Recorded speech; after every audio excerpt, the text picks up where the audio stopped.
Margaret, take it over. Thank you. Sometimes there are things that you probably wish you didn't hear that you do hear, but anyway, I'm going to tell you how beautiful it was to me coming down here today. Like, I told him I grew up in Talladega, and goodness, we went to Cheetah probably at least twice a month, and at one time we decided as youngsters that we were going to climb from the lake up to the tower. Well, we headed out, and unfortunately we got lost from our trail, and 2 hours later we saw some cabins, and we'd never been so happy in our lives. Of course, we had absolutely freaked out thinking about that, but it's so pretty to see country like this. You know, Montgomery doesn't have any hills and pretty country like you see. Like coming out here, I just thought, gee whiz, this is just beautiful. And I used to travel. My mother and daddy lived in Talladega until they passed away. And I used to go up there, and I was just always amazed at how beautiful you look off, and you know, you see all these woods and the wild dogwood living out there and all that stuff, and it's so pretty. And how anybody could even entertain the thought of throwing out trash. And we have a clean campus program in our at Alabama House that we have a lady named Jamie Mitchell that goes to schools and presents a program to children, because I'm a firm believer that if we don't teach children from the very beginning of time not to litter, that we're not going to get rid of this problem. But I think that's a way that we can at least do a lot to get rid of it, is, you know, teach them from the beginning that they don't litter, and to recycle.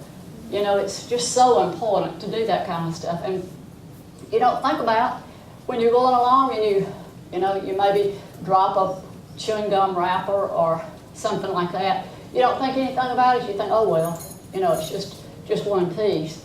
But you know, we all come along and we all drop one piece, and if it's not picked up, then sooner or later it's going to get into our rivers and streams and into our water, and it's going to cause problems. And you know, like when you go on a trip, I'm sure y'all all know that fast food bags are the #1 thing that is thrown out. And it's so simple just to put all your stuff when you get through back in the bag and wait until you get to, you know, Alabama's got rest areas all over, bless you. And just save it and put it in the proper receptacle when you stop at a rest area or wherever you may stop, because it's just so important to our environment. And you know, you think about all these woods and stuff, and how many wild animals, I mean different kind of animals are out there. Well, if you throw stuff down, they can smell that, they sense it, and they come to it. Well, they can get their noses caught in a can. You know, you try not to think about stuff like that, but it's the truth. And they can get cut on the glass, or they can get choked on those little tabs off drink cans, just all kinds of different things like that.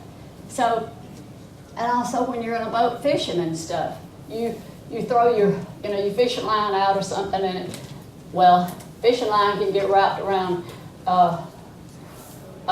animals' noses and all that kind of stuff, and they can't breathe and stuff. So we just so desperately need to become extremely aware of how important it is for us not to litter. So Alabama Pals is a non-profit anti-litter organization that was started like in 1986. And Spencer Ryan is our executive vice president, and he's been there since the beginning of time. And I feel like I've been there since the beginning of time, but I've been there 15 years. And I love my job. It's just great. We recently, I've got it here, how many miles we have adopted right now. Let me see. We have 791 different groups that have a mile adopted at 778 different locations. We have federal highway miles, 214.79 miles. We have state highway miles adopted, 414.79 271.368, and county road miles adopted, we have 271.9. And that does not include some of ours, because when they recently had the Selma to Montgomery March, they adopted every mile between Selma and Montgomery. So there are signs up all the way up to Montgomery from Selma on Highway 80. So that adds some more. I mean, they just got to go through a little approval so far. But anyway, and then in Garnersville, we have like businesses along, I can't remember what highway it is, but they've adopted like up to 15 miles.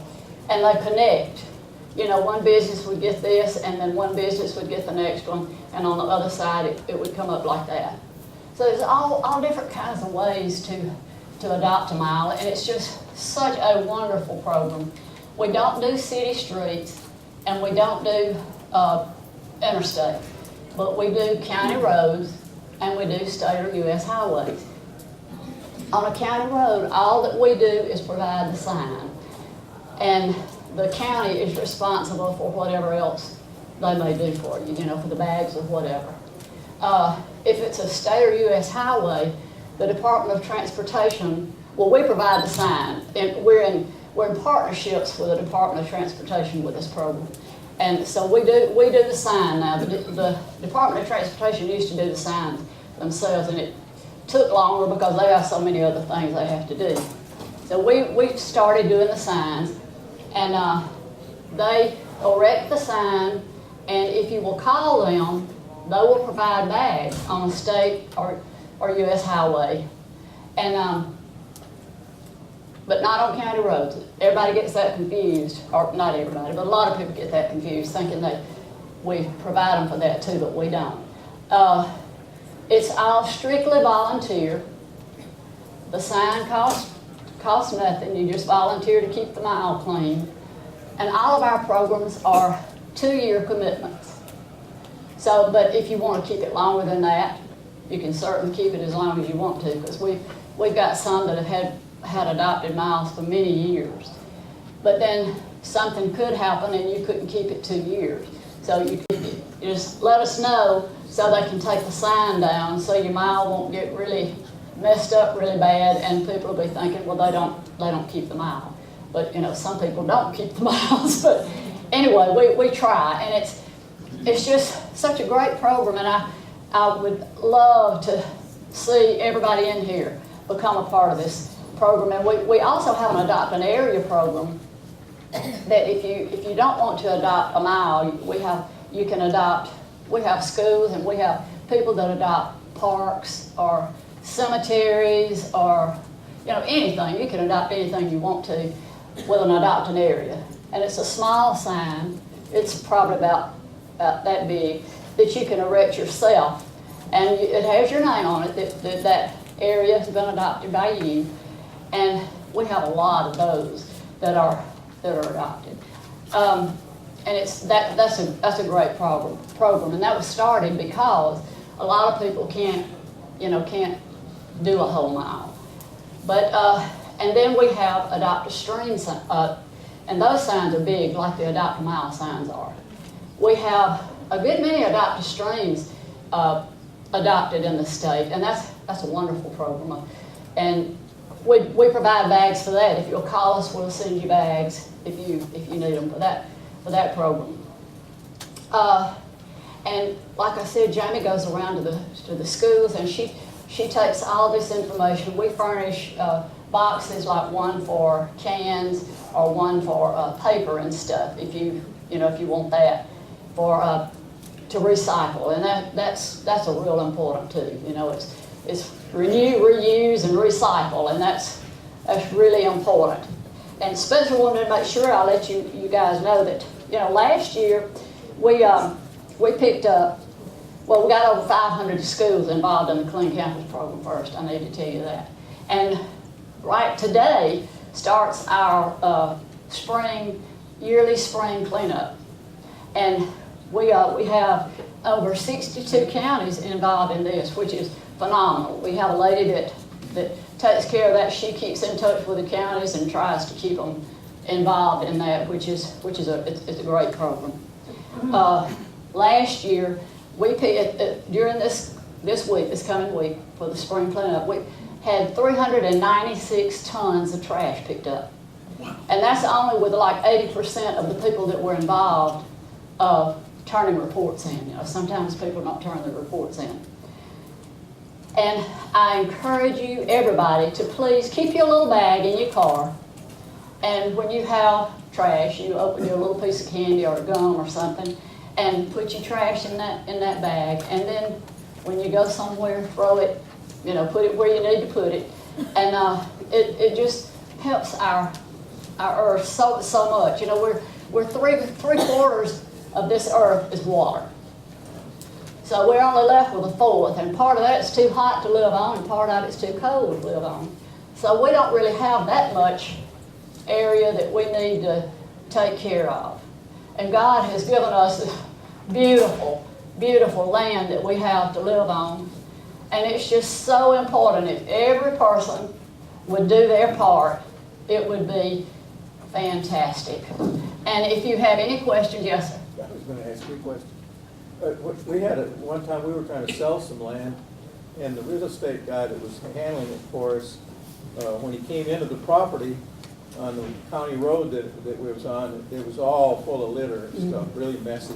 And the first thing he said, is there any possible other way that we can bring them in here to this property? Because this is going to cut the property value way down. When I have a stranger come in and they see all this trash along this road, they're just not going to want to buy this property. Right. And so that's what I was thinking, is that when we talked to you about coming here, this might be not so much that you pick up your own trash, but you pick up other people's trash and raise your property value. Maybe you can actually get a couple of your neighbors involved to help. Yeah, we have a lot of neighborhoods that do that. Okay. Homeowners associations and stuff. Okay. They have miles that they adopt.